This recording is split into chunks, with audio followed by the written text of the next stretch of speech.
All right, continuing on with Robert A. Johnson's book, Inner Work. We're on part 3 of step 3. Sorry. I just saw the last page I left off on was 188. I've been seeing that number everywhere. I'm going to look it up again after this. 188 and 881, 303, 808. So, step 3, the values. How do we bring values and our value system into our dialogues with our unconscious? So this section is not too long. Hopefully I can get through it pretty quickly. Alright, here we go. Step 3, the values. So far we have seen how to invite the figures from the unconscious and how to enter a dialogue with them. But this is not enough. We must also take an ethical stance. It is our job as conscious human beings to introduce the ethical element into the proceedings. Once the imaginative process is launched, once the primordial instinctual forces are invited to come up to the surface and be heard, some limits have to be set.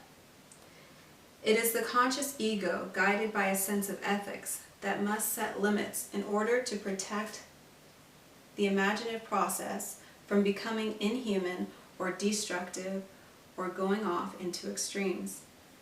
Jung took the audacious point of view that humanity holds a specific role in creation, to contribute the act of consciousness and the point of view of morality in its highest sense. We are surrounded by a universe that is awesome and beautiful, but its forces behave in a way that is amoral. They are not concerned, as we are, with the specifically human values of justice, fairness, protection of the defenseless, service to our fellow humans, the keeping intact of the fabric of practical life. It is we who have to introduce these values into the world around us. It is we who have to introduce these values into the world around us. And since the creatures who arise in our active imagination are often, for all practical purposes, personifications of the impersonal forces of nature, it is we who must bring the ethical, humane, and practical elements into active imagination. Jung also observed that there is no development of consciousness in the human sense without ethical conflict. Consciousness always involves ethical confrontations.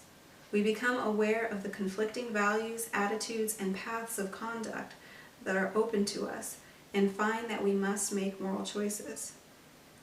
We must make the moral choices. It's like in Jerry and Esther Hicks, how they say that there's not really a point of fixing this world. It's not that this world is broken. It's more so that there's all of this duality and this different things coexisting so that we can choose. And it's an experience of making the right choices through experiencing the duality. So you make a wrong choice, you understand, you learn the lesson. You get the karma, you go through whatever it is, and then you get another test, and it's usually presented in the same, just something small, something minor is tweaked, and you gotta kind of make the right choice the next time around. Or something can come full circle, and it's like, okay, are you going to appreciate it this time? Are you going to see it this time? Are you going to go the right way this time? Or are you going to go through another cycle of karma? So it's basically, there's ethical conflicts that are constantly presented to us. I had that same scenario happen to me with job situations. I'm like, okay, here we are going good, rising up, and then it gets to this whole thing that there's some kind of disconnect on a level that was essentially something that I felt a conviction about, or something like where my employer is telling me to mistreat my employees when I'm a supervisor, and like referring to them as just bodies and just telling them to do different things, like basically dehumanizing the person so that I can get the most out of them, and like treating them like garbage, not listening to what they have to say, talking at them. I'm like, that's not what I'm about. I formed a different relationship, and once it got to a point where, okay, I couldn't really lead up, I had to just part ways. And then I got into another job, and then some other kind of ethical conflict comes to the stage, and it's like, are you going to stand here for it? Are you going to sit with it? we're going to give you a pay raise, but we're going to give you these problems. I had to leave again. And I just continue to make the ethical choice because I don't want to go through the bad karma again. And then, you know, eventually, I know what it's leading to. It's like I keep choosing to go into these like respectable jobs or positions, and ultimately I know I need to be my own boss. I need to go into something where, or work for something that's ethically in line or in harmony with. Let's get back to the story. Sorry, that was a tangent. I had a little bit of caffeine late today, so I might talk a lot. I apologize in advance. But anyways, the ethical conflicts come as a part of the elevation of consciousness. That's what we're facing. And in the same token, it's going to happen in your active imagination. You're going to be hit with these ethical confrontations, and they're saying that the challenge is to be that element that brings that forward, because the unconscious is not going to do it. It's like a test. You're still present, and you still have to be that voice that brings the humanity back into the situation. So continuing on, all these principles find their way into active imagination. As the inner figures present themselves, as the different attitudes and possibilities rise to the surface, inevitably we have to take an ethical stance in order to strike a balance among conflicting values. Here's an excerpt from Jung's book, Memories, Dreams, and Realities, I believe it was called. It is equally a grave mistake to think that it is enough to gain some understanding of the images, and that knowledge can here make a halt. I'll read that one more time. It is equally a grave mistake to think that it is enough to gain some understanding of the images, and that knowledge can here make a halt. Insight into them must be converted into an ethical obligation. Not to do so is to fall prey to the power principle, and this produces dangerous effects which are destructive not only to others, but even to the knower. The images of the unconscious place a great responsibility upon a man. Failure to understand them, or a shirking of ethical responsibility, deprives him of his wholeness and imposes a painful fragmentariness on his life. And that's on page 192 of Memories, Dreams, and Realities. So just really quick there, that's an amazing example right there. It's a grave mistake to think that all you need to do is learn this much of something and then to just stop there. It's even more grave, like in the spiritual community, to go off of, we talked about this, to go off of this much information and then try to go out and teach, call yourself an official, like an expert in the subject. Your learning never stops and never ceases. That's why we're doing this, because there's always you've changed. As you read something now that you read 10 years ago, you're not at the same level of consciousness you were when you first encountered that material, so you're going to gain new things. And also, it's not just enough to just read the words, you have to make the application. So when it's telling us the steps about how to do this, you actively need to go in and do it. It's a grave mistake to do otherwise, not only just to others that you then teach incomplete or adept information that you aren't really a master of. It's a disservice to yourself. It says even to the knower. So basically it's saying you're shirking a responsibility. It's an ethical responsibility of you that creates fragmentariness. So you're fragmenting yourself off into a state of where it says you're falling prey to the power principle. So you're becoming kind of egotistical to say that you have mastered something when you haven't really given yourself an in-depth analysis of whatever it is. So you're just saying, okay, got it, now you need to pay me such and such to tell you about this, or I'm the master of this, or I figured out a little lesson of how to use my psychic gifts, and then I just go ahead and now I think I'm some kind of God force and I can infringe on someone else's rights. No, you need to learn that there's a time and place, and there's veils that are there for a reason, that you don't kind of step in on someone's private space, or that you don't necessarily use it for divination, but you can use it as a tool for mastery of self, certain things like that. So that's a really cool excerpt here. Continuing on. Jung told of a young man who dreamed that his girlfriend slid into an icy lake and was drowning beneath the water. Jung said, in effect, that the man could not just sit and let the cold forces of fate kill the inner feminine. He advised the man to go into active imagination, get something to pull her out of the water, build a fire for her, get some dry clothes for her, and save her life. This is the ethical, moral, and human thing to do. It is as much the ego's duty to bring this sense of responsibility to the creatures of the inner world as it is for us to tend to the welfare of our fellow humans in the outside world. It is the health of our own inner selves that is at stake. I recall a case in which an inner archetypal figure demanded absolute control over a woman's life, at the expense of her feminine nature. The woman was doing analysis with me, and her active imagination was mostly with a very powerful and wise masculine figure. He gave her good information, excellent insights, but he also tried to argue her out of some of her basic instincts as a woman. He was trying to take over more and more of her life at the expense of her essential character. One day she was doing active imagination, and he suddenly said to her, "Give me your purse and your keys. From now on, I'm taking over." And in her imagination, she did what she was told. She turned over her purse and her keys. As she read this episode to me, I jumped to my feet. No way will you give him your purse and keys. That symbolizes all your resources and complete control of your life. If you do that, you will abdicate your rightful role and turn your entire consciousness over to only one part of yourself. You can't do that, no matter how wise or right he seems to be. Only you can run your own life. You can't turn that role over to anyone else.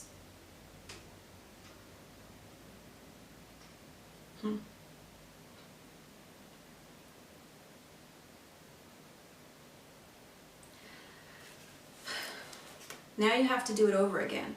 Go back and tell him that you are taking your purse and keys back. Tell him that you will listen to him, respect him, and consider what he says, but you cannot turn your whole life over to him. Tell him that you need to think for your own self and make your own decisions. After my outburst, the woman did as I advised. She went back in active imagination and explained things to this powerful masculine figure. He understood the principle. He agreed, and he immediately gave her back the purse and keys. Unfortunately, isn't it funny how these dominating and controlling figures will back down when you stand your ground, when you make the decision to stand in your God force and your power and your divinity, and you say no, simply. Like that saying, no is a complete sentence. No, I will not. I will not surrender. They're a test.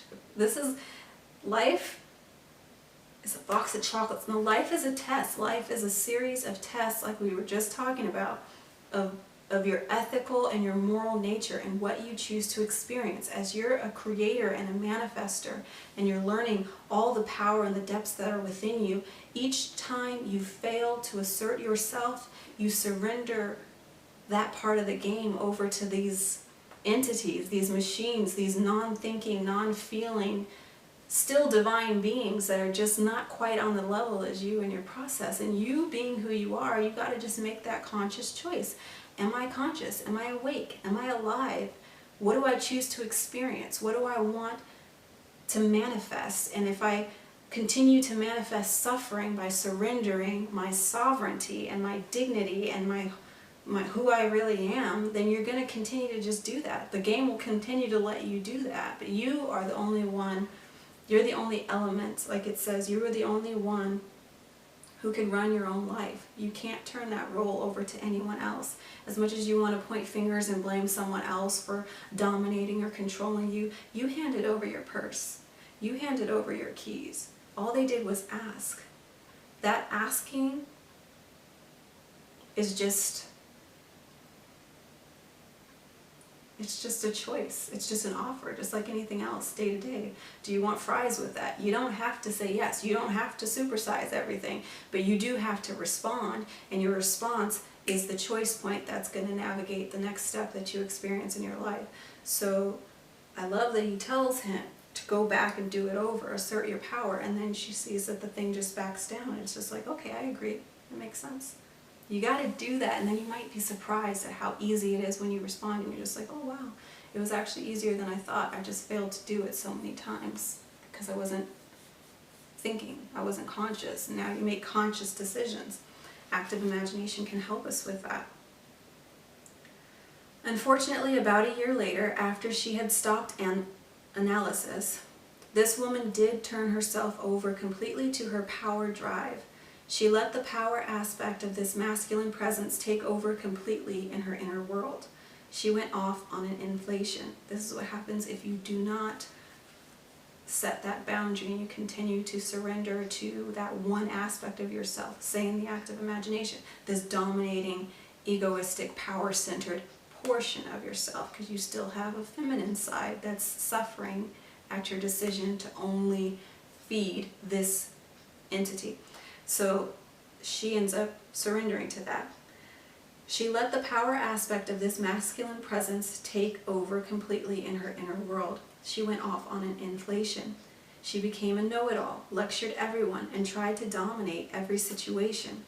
This is an example of what happens when you allow yourself to go off on an inflation, be possessed by an archetype, and lose the independent position of your ego. How is making this choice an ethical problem? Whenever you allow one part of you to take over and subjugate all of your other instincts and values, it is inherently destructive.